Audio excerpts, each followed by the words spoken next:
asin darakulang bareta kan aldaw. Mga baretang balansyado, dainim tigkikilingan, asin makatotohanan. DCGB, Bareta alas 7. Mga preskong bareta sa lado lokal, nasyonal, internasyonal, asin iba pa. Bareta alas 7. Digdi sa GB, garantisadong bareta. Marhay na aga mga tugang. Webes po nganyan, petsa 26 sa bulan kan Pebrero 2026. Sini po ang Bareta alas 7. Asin sideline sa ating darakulang mga bareta ngunyan. Sa lado lokal, 15 kumpanyang hali sa maniba-ibang nasyon nagpahayag ng interes na mag-importa ng mga produktong Bicolano sigon kay DTI Regional Director Dindo Nabol.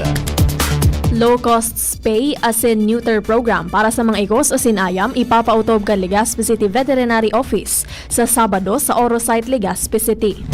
Mga lokal na opisyal kan syudad ng Legazpi ipapayaram sa interfacing activity sa Legazpi City Convention Center sa Marso 2 sa pangenot kan DILG Albay. Implementasyon kan programang Puro Kalusugan ipinaluwas o pinahiwas pa sa 20 barangay sa Bakakay, Albay.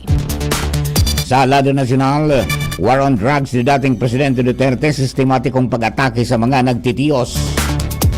Principal Counsel kan mga biktima hinagad sa ICC na kumpirma ron ang kaso laban kay dating Presidente Rodrigo Duterte.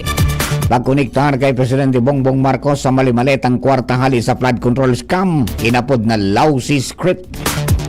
Cash delivery story squid tactic para matuparan ang nakatalaan na pagpanimbag sa mga Duterte. Sa ibang nasyon, propestong lay sa Senegal mapataw nin sagkod 10 taon na pagkakapreso sa same-sex relations. Baretang Sports Final 12 kan Gilas, Pilipinas na malaban sa New Zealand iniluwas na.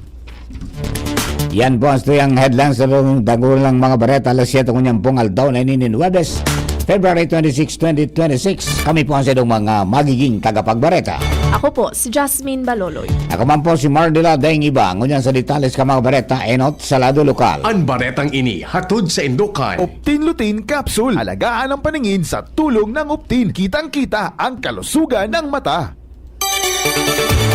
15 kumpanya hali sa maniba-ibang nasyon na nagpahayag din interes na mag-angkat o mag-importa ng produktong Bicolano matapos ang 5 aldaw na Ambiente 2026 sa Frankfurt, Germany. Sa entrevista kan DCGB News kay Department of Trade and Industry o DTI Bicol Regional Director Dindo Nabol, sinabi kay ning haros $1 million ang kabilugan na naging benta kan 5 micro, small and medium enterprises o MSMEs hali sa Riyong Bicol.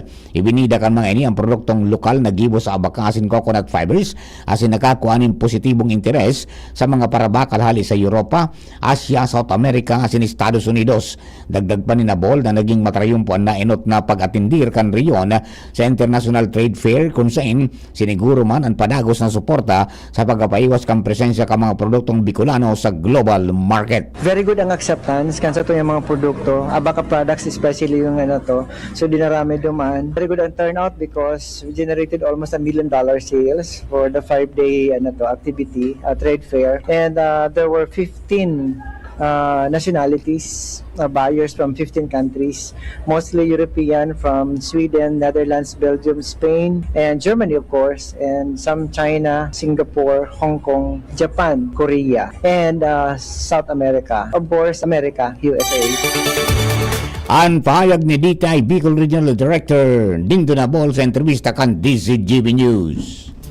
Ang baretang ini hatod sa Indokan Mega One. Ang Mega One ay may 21 sangkap para matulungan ka sa iba't ibang karamdaman tulad ng diabetes, high blood, stroke, arthritis, kidney failure, cancer, viruses, at iba pa. Tumawag kay Doc Joey Bitito sa 0998-975-8121 or 0917-853-8933. Magkakaiguan in low-cost spay as in neuter program Legazpi City Veterinary Office para sa mga ikos asin ayam sa Sabado, Pebrero 28 sa Barangay Orosite magpuon alas 8 sagkod alas 11 nin aga. Sigon kay City Veterinarian Dr. Emmanuel Estepona katuwang kan sa indang opisina sa Stray Neuter Project ang lokal na gobyerno kan Legazpi City asin Barangay Council kan Orosite na may katuyuhan na mapromoter ang responsible pet ownership asin pagkontrol kan stray animal population. May kantidad ang service fees nin 700 pesos para sa male cats, 900 pesos para sa female cats, mantang 1,500 pesos para sa male dogs, asin 2,000 pesos para sa female dogs. Katakod ka inipig inganyar ni Estepona ang mga pet owners na aprobitsaran ang aktibidad asin mag-register sa paaykan official link na ipinaluwas kan sa indang opisina. Mientras tanto, siniguro ni Libon PNP Chief of Police, Police Major Roberto Flores Jr. sa mga membros kan Sangguniang Bayan kan Libon na tututukan na sinaaksyonan kanipatura ang mga isyu na pinagpaabot sa iya sa ginibong sesyon kanakaaging aldaw. Si Flores ang inimbitaran sa sesyon katakod ka mga reports ni mga nangyayaring wetting pati na illegal na sabong sa mga barangay, tupada asin online cockfighting o talpakan asin presensya kan illegal na droga sa nagkapirang lugar sa munisipalidad. Bago matapos ang sesyon, formal na inagad kan Sangguniang Bayan sa ipatura kan Libon ang pagsumitir ng mga update asin reports katakod ka mga aksyon na pinagigibok ang pulisya may kinaraman sa epigraning mga isyu, tanganing masiguro ang transparency asin matanos na koordinasyon. Tinawanin doon man ni Flores, nagigibunin da ang kagadan kang sanggunian asin makondusin magkakanigong lakdang sa gabos na inilatag na isyu sa munisipalidad. Yes sir, we will take note on that sir, yung lahat ng napag-usapan sir. And then, yes sir, I will make sure na makasend po kami sa inyo sir ng updates sir for regarding po sa activities and accomplishment po ng PNP Libon. Ang pahayag ni Libon PNP Chief of Police, Police Major Roberto Flores Jr. Pinahiwas pa sa 20 dagdag na barangay sa Bakakay Albay ang implementasyon kan programang Puro Kalusugan sa ikaduwang taon kan rollout kaini sa sa pinakusog na programa maabot kaining maabot ang bilog na 56 na barangay sagod sa taong 2028. Sigon sa Rural Health Unit kan Bakakay Albay, matapos ini kan ginibong courtesy visit kan mga bagong deployed na human resources for health kan Department of Health, National Health Workforce Support System. Kay baka kay Mayor Daniel Jose Bumbales kasuudma.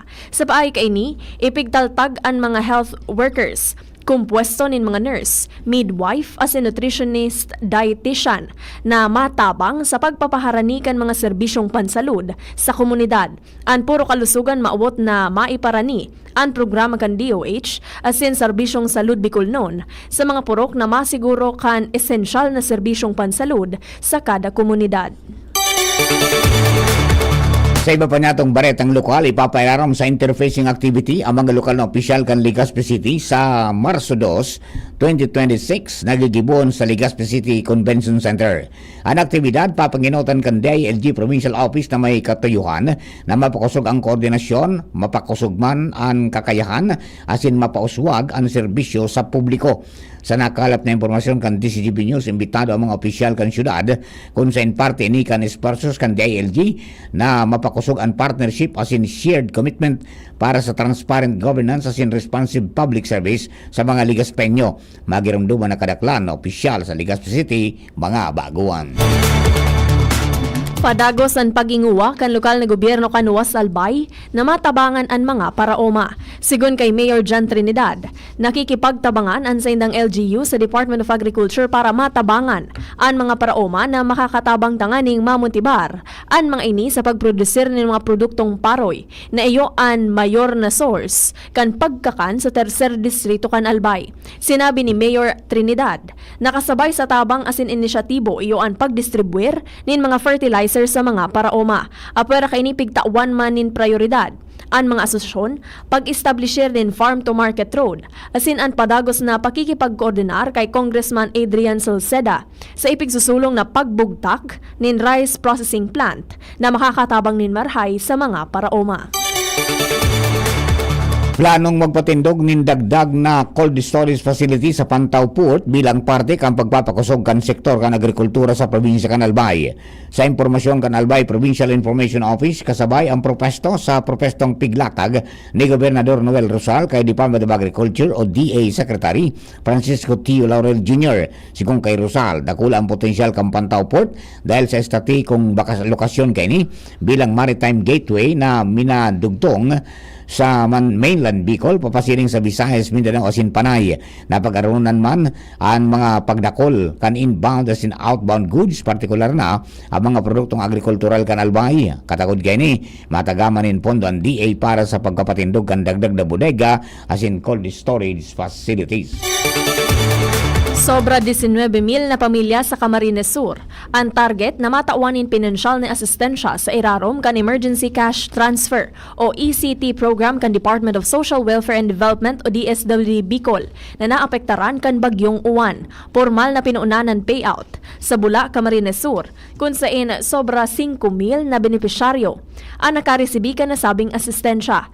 Kaibahan digdian 196 na severely affected families na nakaresibi nin pig 10,263 pesos mantang 5,175 slightly affected families ang nakaresibi nin pig 5,287 pesos. Kabilugan na 29.3 milyon pesos ang naidistribuir ka na hensya na maawot na makatabang sa tulos na pangangaipuhan asin pagbangon matapos ang pagrapado kan nasabing kalamidad.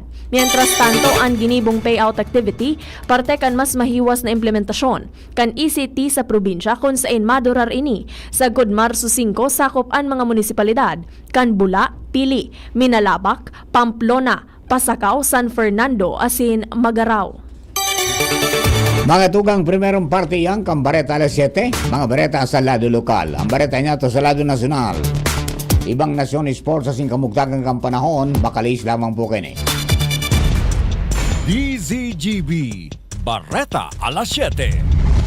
At ngayon, ang pinakabago, ang pinaka-epektibong food supplement na mabusising ginawa sa Amerika at matapos ang 3 taon, aprobado na ng FDA. Mega One, ang evolusyonaryong produkto na nagtataglay ng 21 natural na mga komposisyon na nakatutulong upang palakasin ang immune system at ang ating kalusugan. Para sa karagdagang impormasyon, maaaring pumunta kay Doc Joey Bitito sa Barangay 18, Cabangan West, Legazpi City, kaharap lang ng Bangko Sentral ng Pilipinas. O tumawag sa 0998-975-8121 or 0917-853-8933 para sa free consultation sa natural medicine. bisitahin din ang aming Facebook pages, Mega One-Superfood at NHC Bayanihan Official. Mega One, evolusyon para sa kalusugan.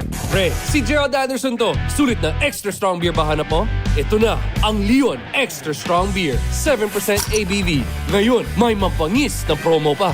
Bili ka ng 2 litro, may libreng 500 ml na. Sa 190 pesos SRP lang, meron ka ng 2.5 litro. Bangis na tama! Ilabas na ang bangis ng Leon. Bili na! Promo runs from December 19, 2024 to December 31, 2025. Extended until June 30, 2026. For DOH, FDA, CFRR permit number 1748S, 2024. Drink responsibly. At age 50 pataas, posible ang good quality of life kapag tama ang level ng nutrients sa katawan. Piliin ang doctor-prescribed Centrum Silver Advance. Ang kumpletong formula nito ay mahigit sa 25 nutrients na tumutulong sa immunity, healthy heart at sharp memory with proper diet and exercise. Alam niyo ba, ayon sa clinical research, ang pag-inom ng Centrum Silver Advance araw-araw kasama ang tamang pagkain at exercise ay nakatutulong sa memory habang tumatanda. Napapanatiling matalas ang isip, malinaw ang memorya at maayos ang nakaka-focus. Ang mga nasa edad 50 pataas ay matutulungang magkaroon ng good quality of life kung iinom sila ng Centrum Silver Advance kasabay ng tamang pagkain at exercise. Take Centrum Silver Advance daily. Ito ang Medifax for Centrum. Multivitamins plus minerals is a generic name of Centrum Silver Advance. If symptoms persist, consult your doctor. Ayun no, si Jopit na torpe dati, may ka-holding hands na ngayon.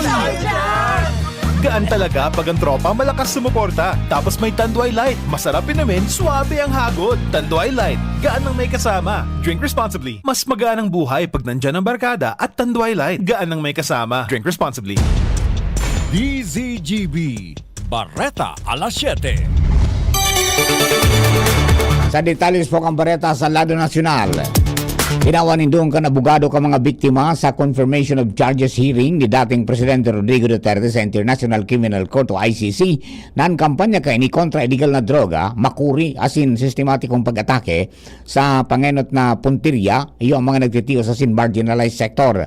Sigong kay Paulina Masida, kana Office of Public Counsel for Victims, ipinailing na operasyon planado asin koordinadong kampanya na sabing may kinaraman sa mga autoridad. Sakop kini ang liderato ni Duterte bilang alkalde kan Davao City sagot sa iyang pagiging presidente kan Pilipinas. Ipinuntuman niya ang pattern is not a coincidence, it is structured. Asin tinawan ni doon na parehong taktika ang ginamit sa pagplano asin koordinasyon na imbulto ang law enforcement authorities asin minsan mga local officials. Ipinag-insistir niyang daing ebidensyang guminibo ng lakdang si Duterte para pugulan o padusahan ang mga imbulto sa mga paggadan. Mentas na iniladawan man ni Attorney Gilbert Andres ang grabing epekto kang kampanya sa mga komunidad na bigkasabing naghahali ng dignidad sa mga biktima asin nagresulta sa pag-dehumanized sa inda bago ang ng paggadan. Kadaklan sa mga biktima halis sa low income asin mga highly density communities o gikan sa mga nagtitiyo sa sinpiot na komunidad. Council kan mga biktima in war on drugs sa International Criminal Court na kumpirmaron ang mga kaso laban kay dating Presidente Rodrigo Duterte asin tinawanin doon na ini. Importanteng lakdang para sa hustisya asin hiling. Sinabi ni Paulina Masida na nanimbagan in ebidensya kan prosekusyon ang standard na substantial grounds para paniwalaan na may paninimbagan kriminal ang dating presidente sa tulong numero nin Crimes Against Humanity. May kinaaraman sa dai mababa na 76 na pagadan poon taong 2013 sagod taong 2018. Sigun sa prosekusyon may common plan na nagpoon sa Davao asin pinahiwas sa bilog na nasyon. Kaibahan ang aligasyon na may death list asin may mga pagtaram na nagiingganyar nin pagadan. Tinawan ni doon ni Masida na haloy nang nagahalat nin hustisya ang mga biktima o ang pamilya kan mga biktima asin ang pagkonfirmar sa mga kaso iyo ang pagmidbid na sala ang nangyari sa sainda. Mientras na sinabi kan abogado kan dating presidente na si Nicolas Kaufman na inosente ang dating presidente asin ang sa iyang mga pahayag iyo ang retorika asin may mga direktiba ini na gumamit sa nanin puwersa sa self-defense. Inapod ka Malacanang na lousy script asin bako pang award-winning ang pinalataw ni Attorney Levito Baligod na panibagong twist sa korupsyon sa flood control project asin inakusaran si Presidente Ferdinand Marcos Jr.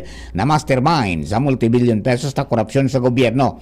Sa press briefing sa Malacanang, sinabi ni Palace Press Officer Attorney Claire Castro na pauro otro ang kautikan na aligasyon ni Baligod na guminamit pa ng 18 dating miyembro kan Philippine Marines na bigasabing nag-deliver ng mga mali-maletang kwarta. Sigong kay Castro, bako malinig asin mahiling na may mantsaning kautikan ang mga ipinahayag sa publiko ni Baligod.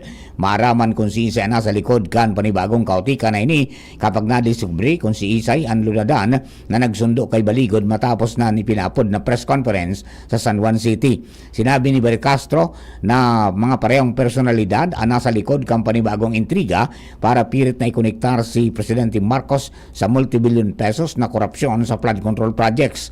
Sa ipinapod na press conference ni Baligod, bit-bit kanya ang 18 na dating membro kan Philippine Marines na bigasabing nagato ng mga mali-maletang kwarta sa mga ipinangaranan na politiko. Sigun man sa Philippine Navy, naapat sa 18 na Marines na nagserbing bagmen bago membro kan Philippine Marine Corps.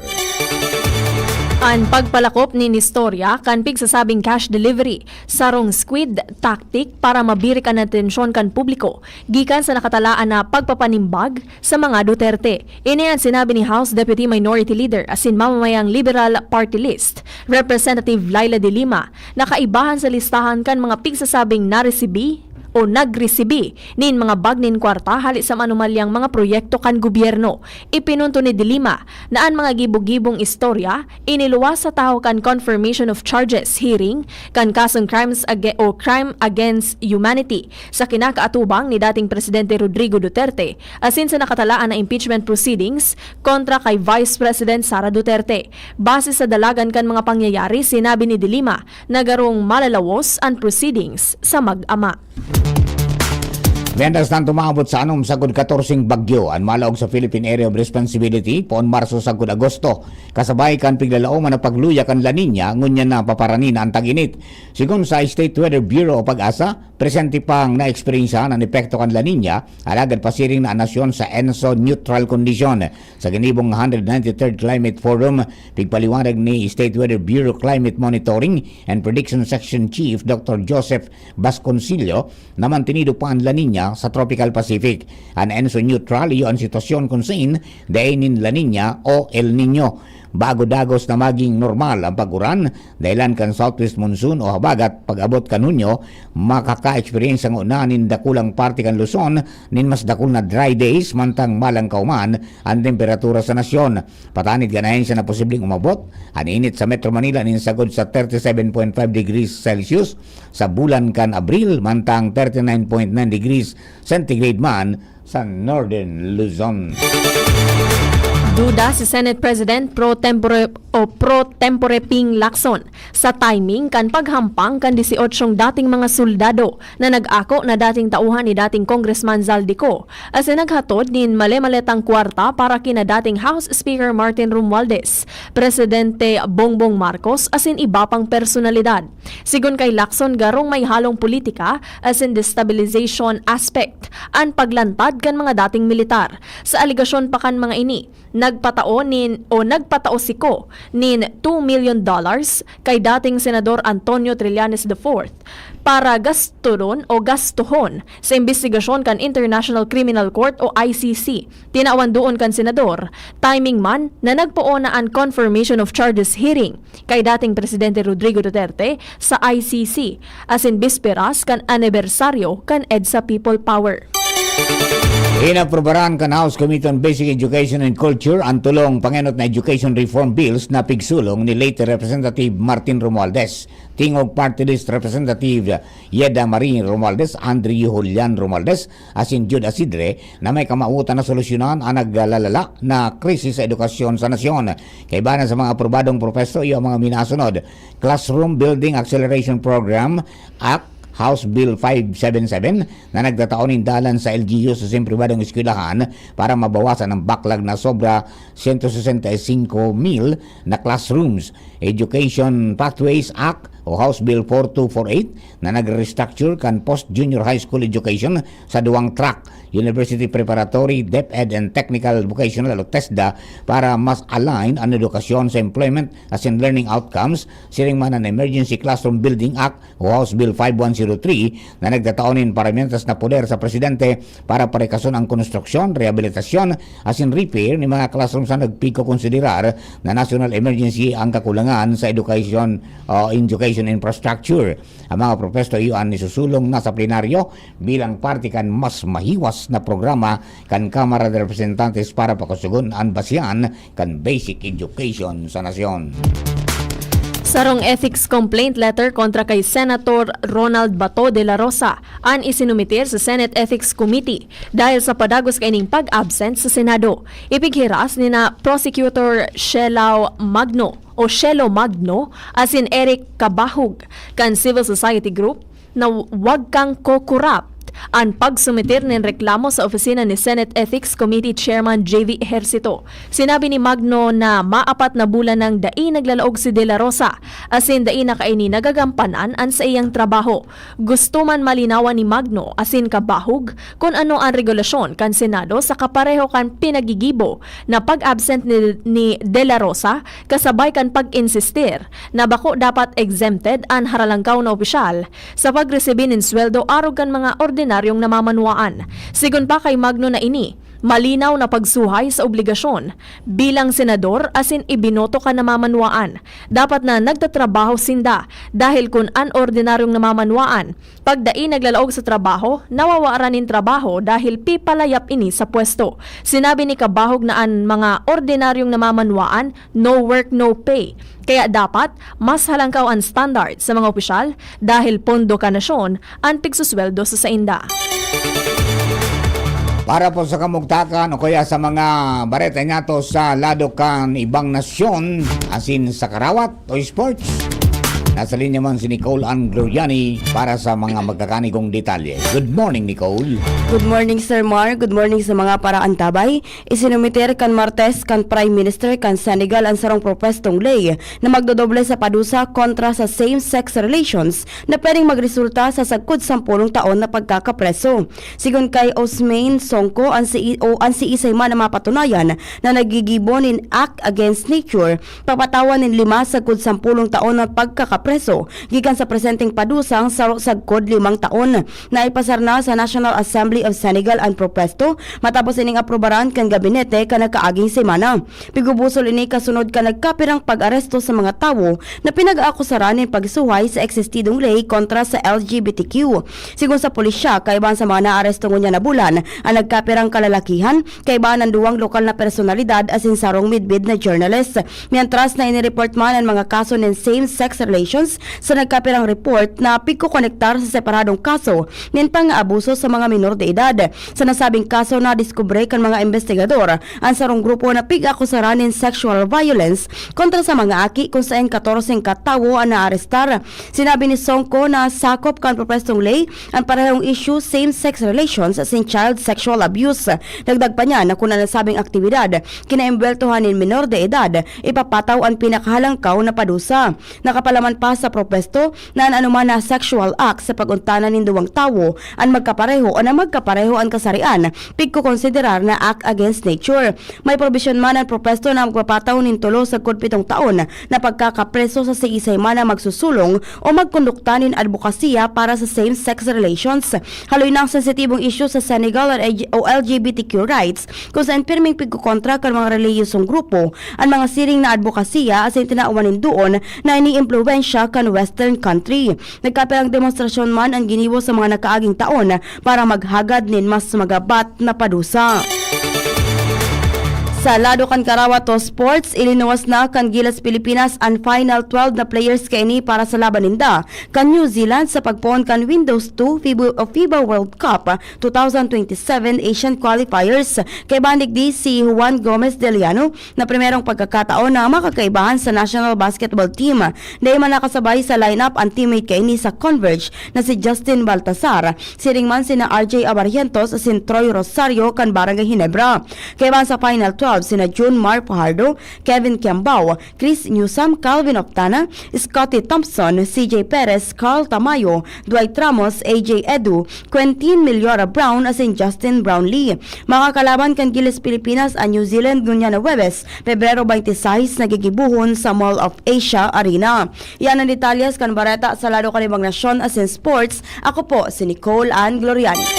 Thank you, Nicole. Para po sa kamugdagang kapanahon, nasa linya man ang Pag-asa DOST Regional Forecasting Center, si Sir Melvin Almuela. Sir Melvin, good morning, please kami. Diyos marhay na pagkaldaw po sa mga taga-DCGB. Asin sa gabos na taga-pakinig, asin taga-subaybay kan DCGB. Sa nga na Pebrero 26, 2026, sa aldaw ning Webes ning pagkaga. Inang sa tuyang latest update sa kamugtakang kang sa tuyang panahon. Easterly so yung malinsangang paros na hali sa sirangang kadagatang Pasipiko. Ang padagos na nakaka-apekto sa enterong nasyon. Dahil lang kayan digdi sa Kabikulan, padagos man na makaka-experience ng bahagyang mapanganoron sagkod mapanganoron na kalangitan na may mga pulo-pulo mga paguran o pagkikilat pagdaguldol. Ang paros ay maluya sagkod sa moderato na hali sa norte serangan ang mamamatian. Ang mga baybaying dagat asin kadagatang kang Kabikulan magiging banayad sagkod sa moderato ang pag-upol. Temperatura pigila umampoon 25 sagkod 31 grado sentigrado. Asin ang aldaw ay masirangat yan na alas 5:53 ng pagkaga. Asin masulno pat yan na alas 5:50 ng pagkahapon. Ini sa Melvin Almuela reporting live halidigdi sa DOST Pag-asa Ligas. Thank you very much, Sir Melvin. Mga tugang na pang kabilugan ka sa tuyang Bareta alas 7. Mga baretang tinipan na singkinalap sa DCGB News Base na nakalis na 12 oras. Sa pangarang kanakatuwang niya sa pagsulat ka mga bareta, Jenny Valleran, siring man si Nicole Ann Gloriani. Lado Technical, kasama niya si John si Ronald Baldo, yaon man si Jerome Nico Martinez sa DCGB Social Media Department at sa tuyang IT. Siyempre ang Mega Force Patrol. Hello sa tuya pong mga tagabantabay, Benji Hili Dapogi. Pasyatot na po kay Madam Amada Isplana, and Manay Agnes Mape. Tiring man, good morning kay Kuya Bob Candano. Yan po sa Tabaco City. Jen Abera Christian, good morning po Sir Mar and Jasmine. And si Aiton Lausin, na po dyan sa Tulay na Lupa. Camarines Norte nakaantabay. Si Gerald Aranya dyan po sa Gugun, Legazpi City. And siyempre si partner King Rinaldo dyan po sa Bangkirohan. And Sir Jeff Santos, mga tugang dyan po sa Queenstown, Australia. Tapos po nakatune in sa 729 kHz sa Pitangka mga radyo sa AM band, siling man sa 106.9 WGB Tabaco City FM. Maraming salamat po. Kami po sa mga naging tagapagbareta. Ako po, si Jasmine Baloloy. Ako man po si Marty Ladeng Iba. Thank you for keeping us company. God bless the Philippines. Abangan na po masunod ang Ngapot with BP Henry Maceda. Yan ang DCGB Bareta alas 7.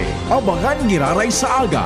Ang hapon, masunod na pagkalipas lang kaini.